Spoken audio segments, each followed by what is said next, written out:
Greetings, this is Vane and welcome back to a new Let's Play series for this channel. This is Let's Play Warhammer 40,000 Gladius, Relics of War. And, well, basically,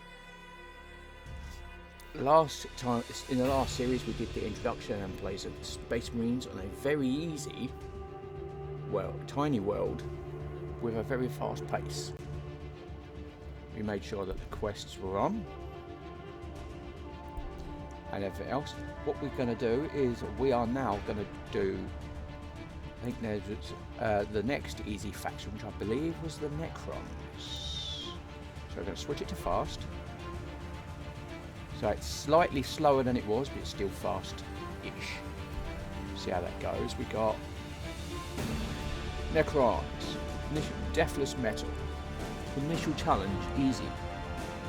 Arise from only found cities on top of tombs. Necrodermis repair.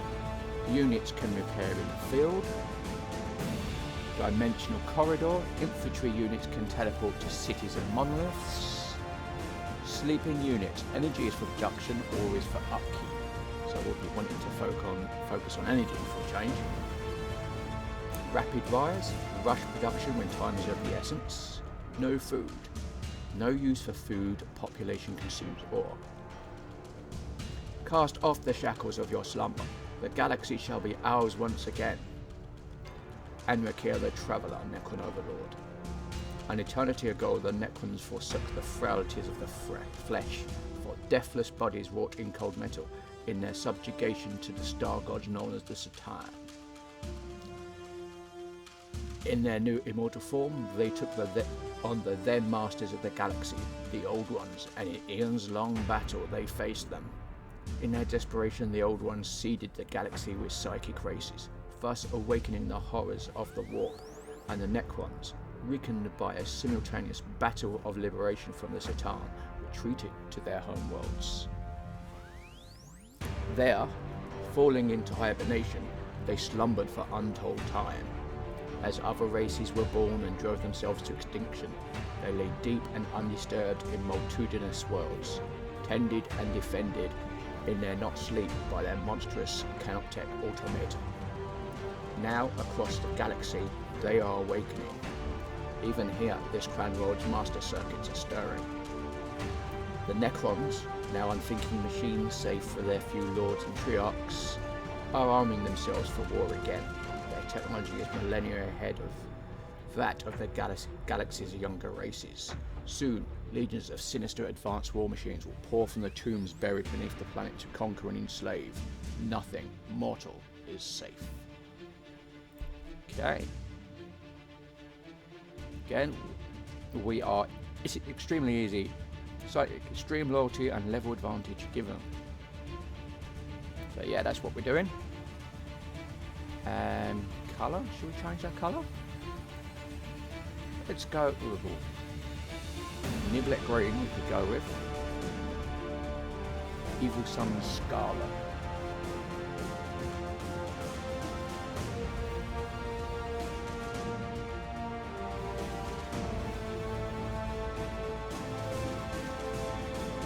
All these colours. I'm trying to think, what do we want? Because blue is very, very Space Marines. That's Ultra Marines. It's Techless blue.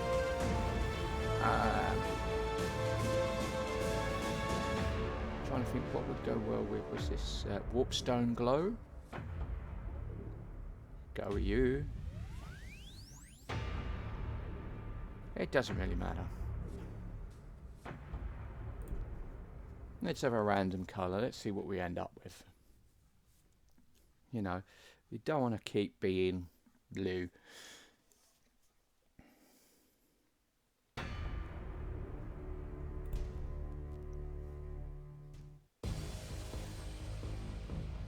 For eons we waited for new life to cover our world. Life weak with the warp's taint. The time was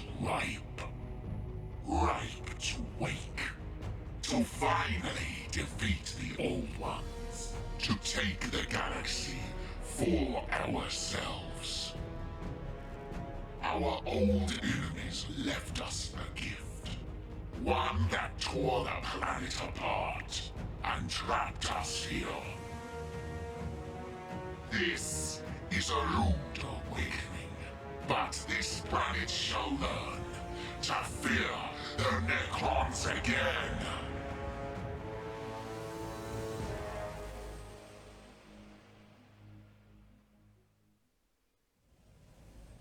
Okay, and I've reset all the tips, so yeah.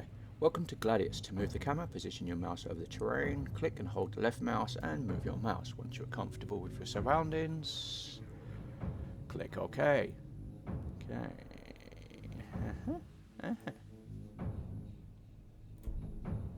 Take your time to explore the interface. Every element has a hint to provide you with extra information. Whenever you are unsure what to do next, refer to the red task button on the right side of the screen. It will help you focus on the next task before you end your turn. Okay. And it looks like we're orange. Interesting choice. Okay, so we've got to order our units. Kind of here. It looks like there's some coast here. Nah. Move the selected unit by pressing the right mouse button over the destination tile. Holding the button down will display the path the unit will take. Each unit can only be moved once per turn. Okay. Gladius is full of unknown treasure and vicious alien creatures. As you explore, you will receive discovery notifications that can be opened to reveal more information. Some terrain can be explored for rewards, while other features might hurt your unit. Tread carefully.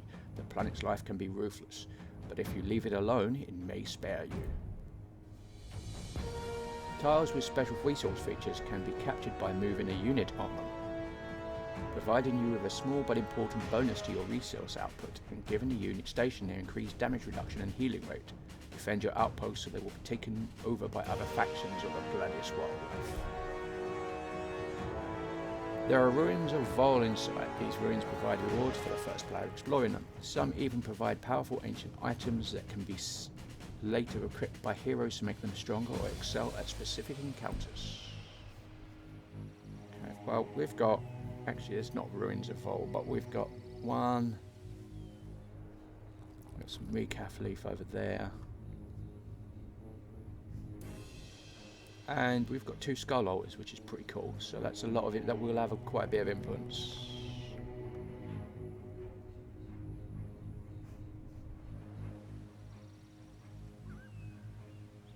So we're going to move you down here. Canoptech spiders allow you to erect a city that will form the backbone of your dynasty on Gladius. To found your first city, collect the Found City button in the selection panel at the bottom left and select an empty tile with a Necron tomb. Note that this action will consume the units. Well, we'll do that in a minute because we're already on a Necron tomb, so we've not got much choice.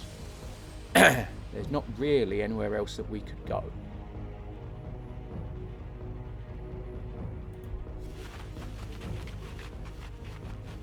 This unit has a rapid fire weapon equipped. Units with rapid fire weapons are able to cause much more damage at close range, but can still fire from further away.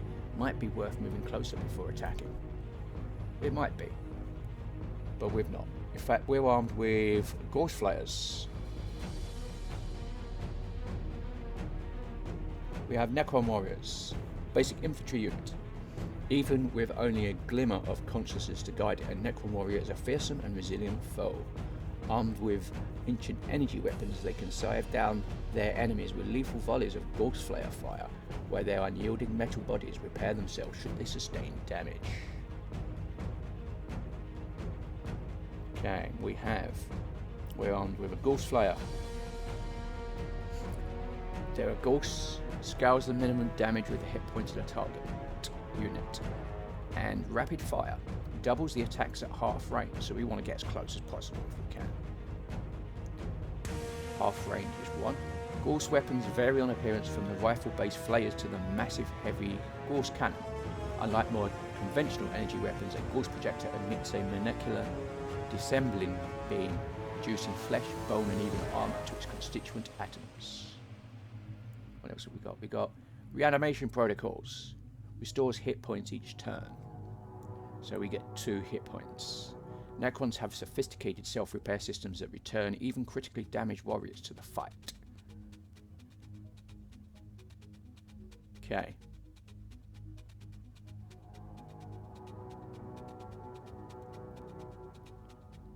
So, basically if they've not taken damage and have full movement action points at the end of the turn, they can heal. And they're going to get 10%, but we get 2 hit points restored each turn anyway. So yeah.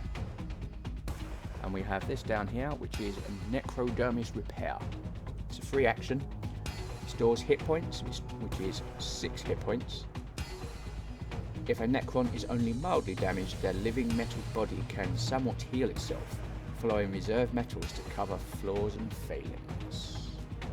Okay.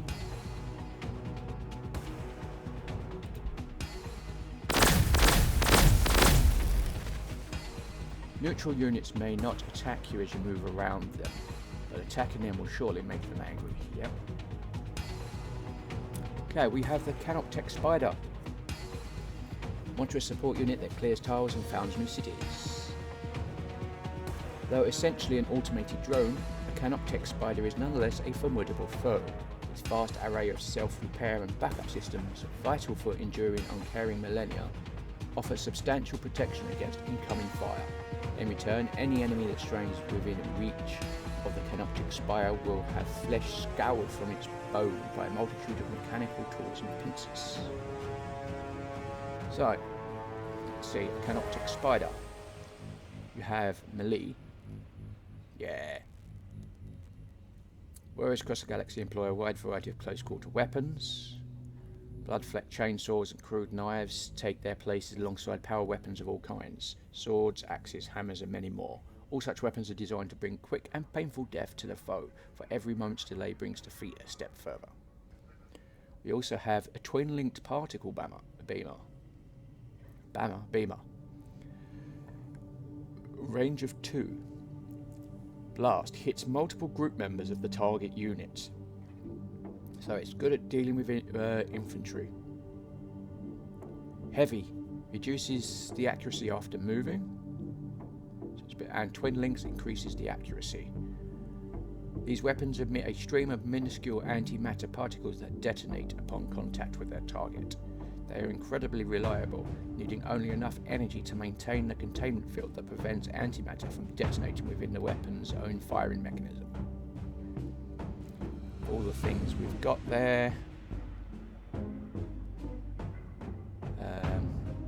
These options. This is a passive action, Aura of Fear. Some beings are so monstrous or alien they can force their foes to recoil and hover. Okay, Fabricated Glow Away. Restores the hit points of the target allied vehicle or fortification unit. This clicking, whirring proliferation of energy tools is primarily intended for maintenance and repair. So that's cool. We can clear a tile. We have Necrodermis Repair we've looked at. And we've got Found the City. Consumes a tile to found a new city. Necron cities can only be founded on top of Necron tombs, and if there are no other cities within a 4-tile radius. Each city after the first increases loyalty in all cities by 6.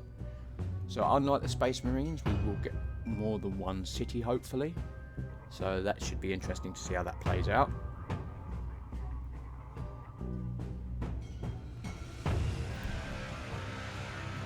There, let's see. 2-2 infantry, yeah. Oh, we got some useful places. Cities gather resources to fuel your war machinery. The city displays all the resources related to the city. Hover your mouse over each resource to find out more. Okay.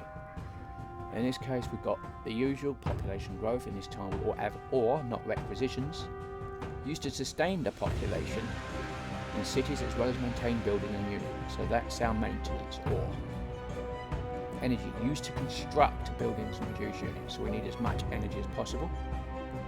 got our research, we've got our influence, and we've got our massive loyalty. We get 100 from difficulty.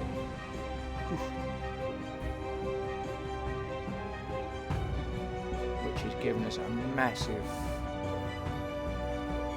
boost. You get total out. Each positive point increases it by, it's just over 100, so it's pretty much doubling what we've got. Yeah.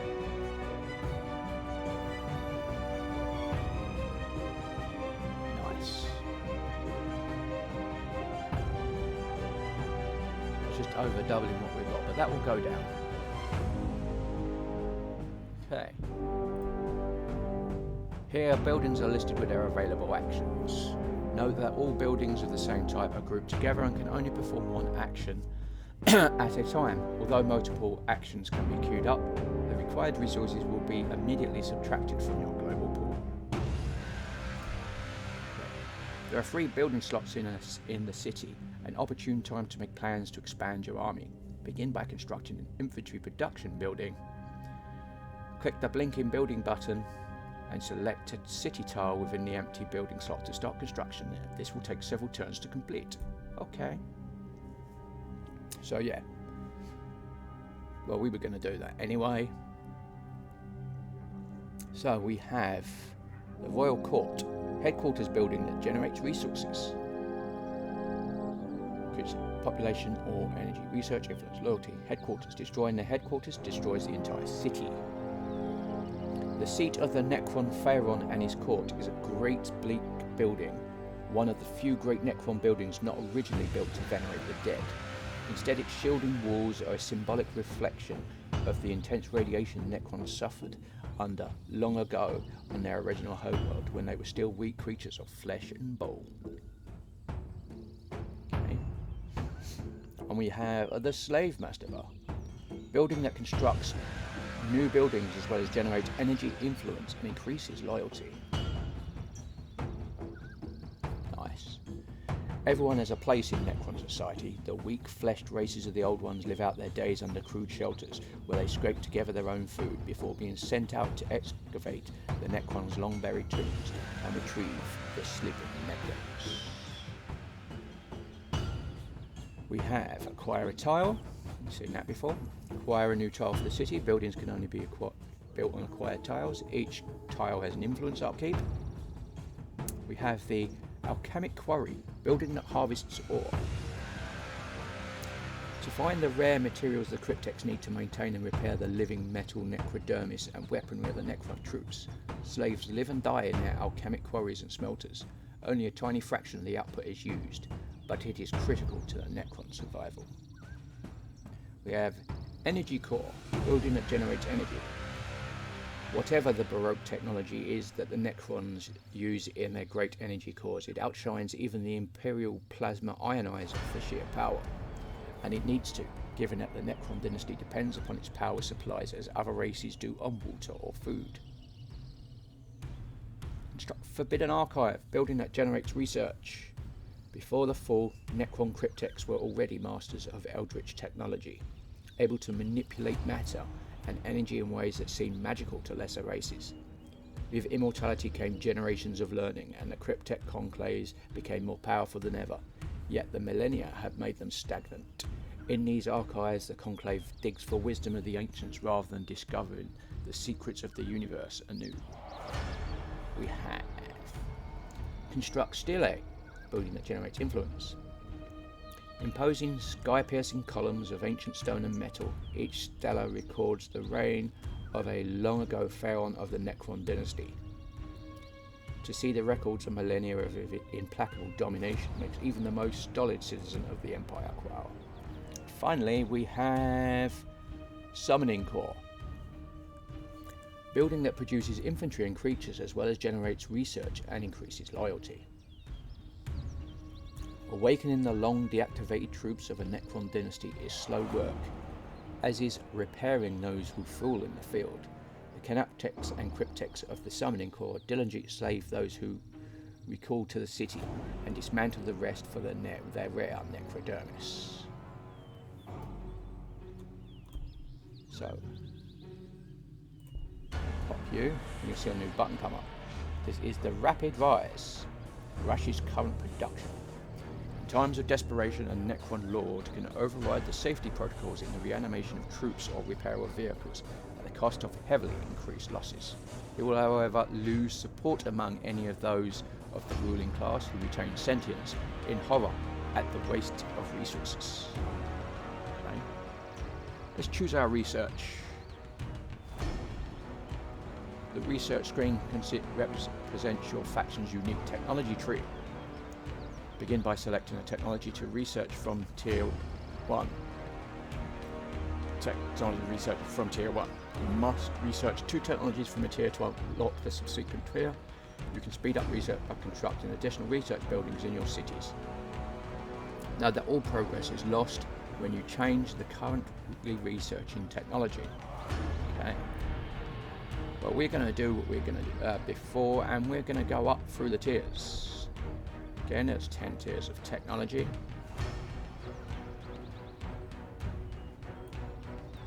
So, yeah. And we're starting with tier 1, where we have, this is core refinements, increases the production output of summoning cores. Okay. Dimensional corridor. Grants infantry the ability to teleport to cities and monoliths. Hyper-style temple, building that generates ground vehicles as well as produces ground vehicles as well as generates energy and increasing loyalty. Royal pyramid, building that produces heroes as well as generates influence and increases loyalty. And trusted slaves, increases the ore output of alchemic quarries. Okay. So, what we want to do is we want our buildings, which is going to be first. So we want, and it suggested the royal pyramid, so we can get some heroes. So I think we'll do that. Then we'll probably do the hyper-style temple. Then we have 2 city upgrades, and then the dimensional corridor. So that's tier 1 sorted. So yeah, I think that'll do. Let's do the royal pyramid. 2 turns, okay? So exit the city. To open the city screen, we can click on the city name or click on this headquarters twice. You can also select the city's defences by clicking on the headquarters itself or the icon above the city. All cities have a limited firepower and will defend themselves when attacked. Make sure to protect your city at all costs. If you lose all your cities, you are defeated. Okay. So, let's end our turn.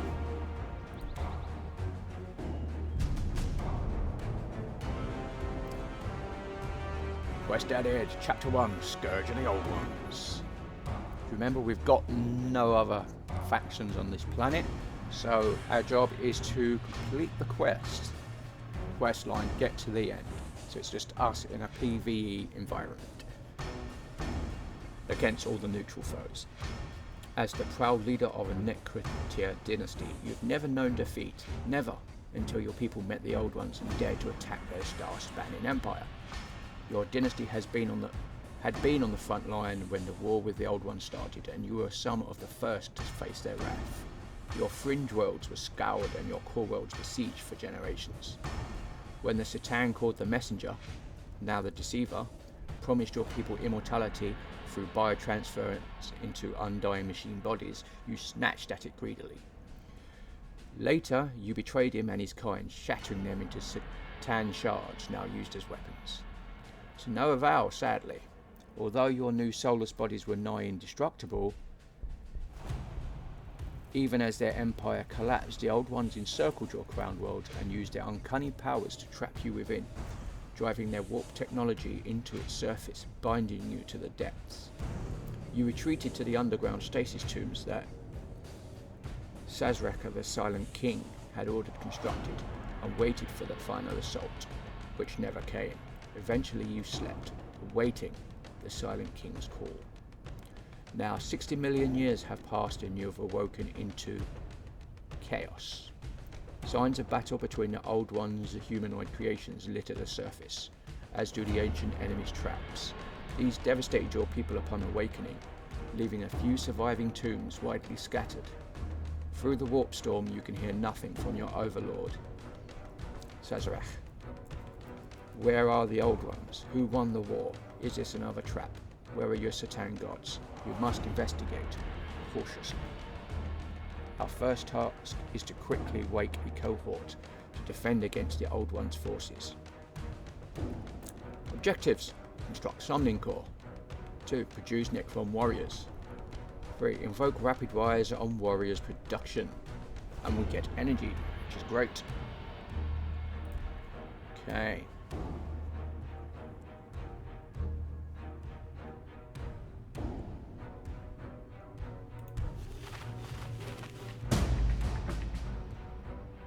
Terrain affects units in a variety of ways. Forests and Imperial ruins have an increased movement cost for ground units, makes it harder to see and fire across. Height differences may also prevent your units from having a clear line of fire. Tiles marked with red indicate enemies that can be attacked from your current position. Yes.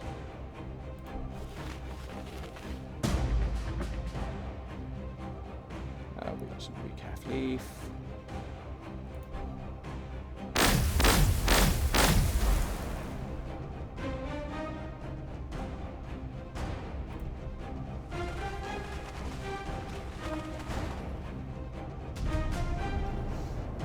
Okay, research completed.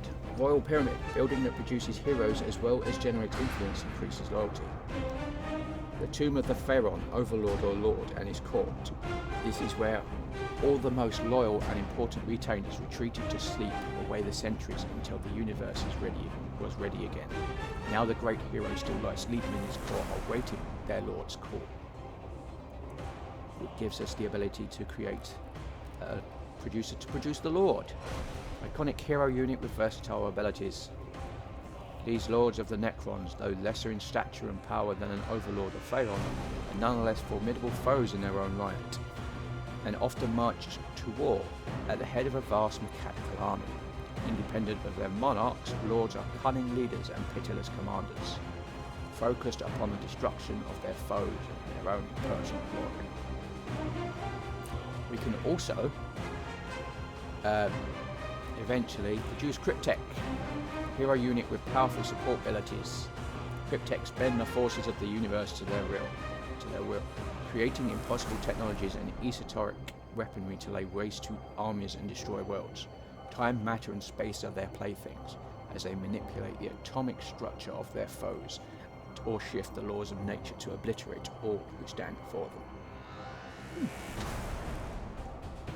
And then we have Destroyer Lord, hero with exceptional close combat capabilities.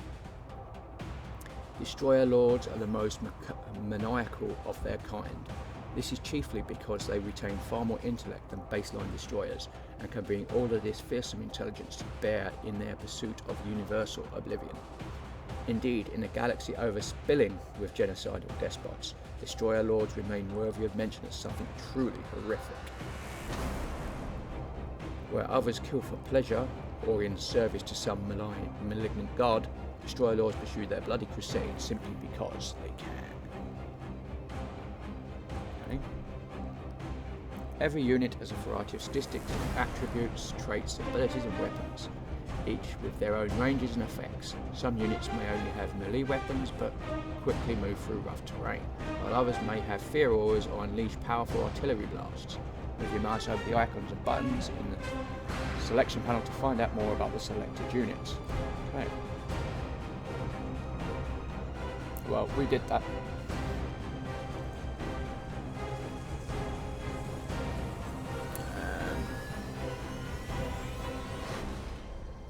Okay.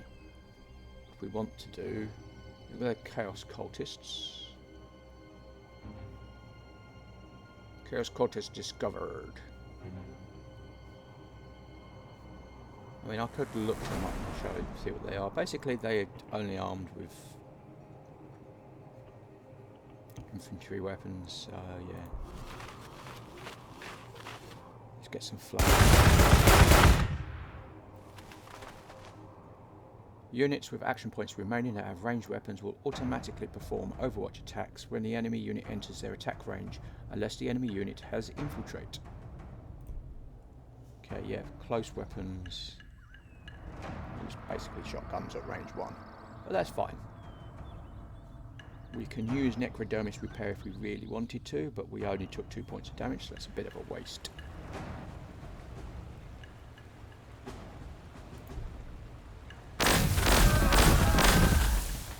Flay some of those, I think.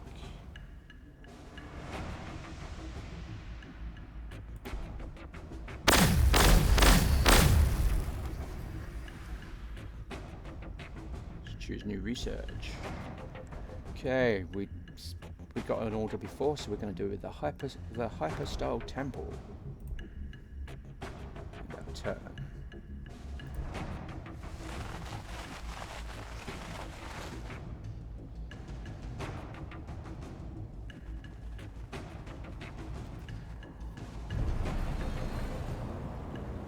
Okay, so we have healed. Nice. We can still use Necrodermis Repair, but there's no point.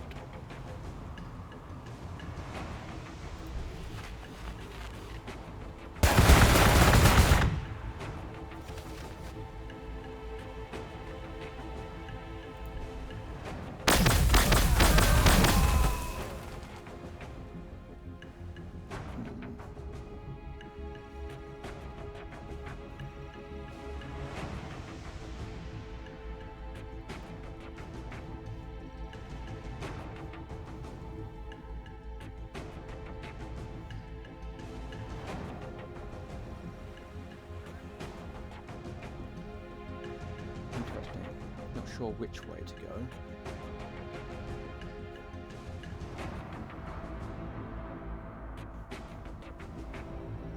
Could head over here.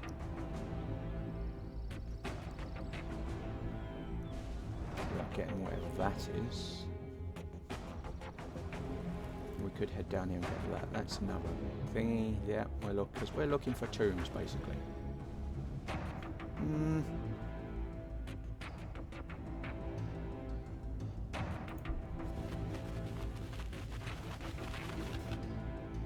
Order our cities. What have we got? You can now produce units. Queue as many as you like, but watch your resources. Since this is a separate building type, other buildings can keep producing at the same time. If you construct additional infantry buildings, infantry production buildings, the infantry will complete training twice as fast. Okay.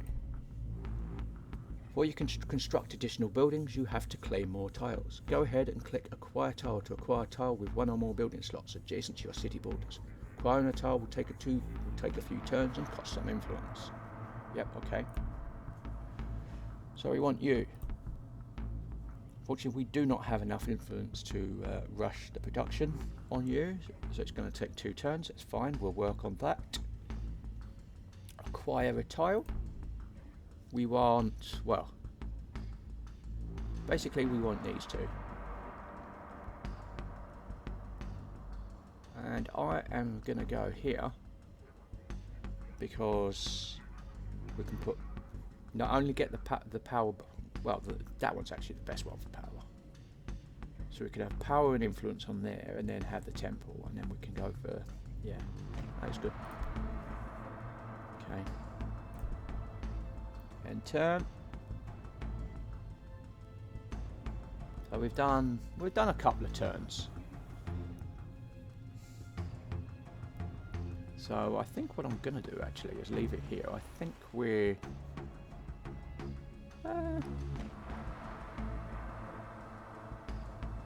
yeah, well, I'm gonna leave it here. So I'm gonna save that there. We need a new, which is going to be LP Series 2 1.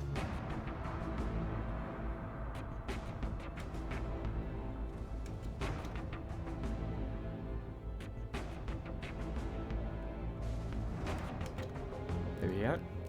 Something like that. So, this has been Vane. If you like what you see in here, be sure to like, subscribe, share and comment. please consider sponsoring me on Patreon. And until next time, goodbye.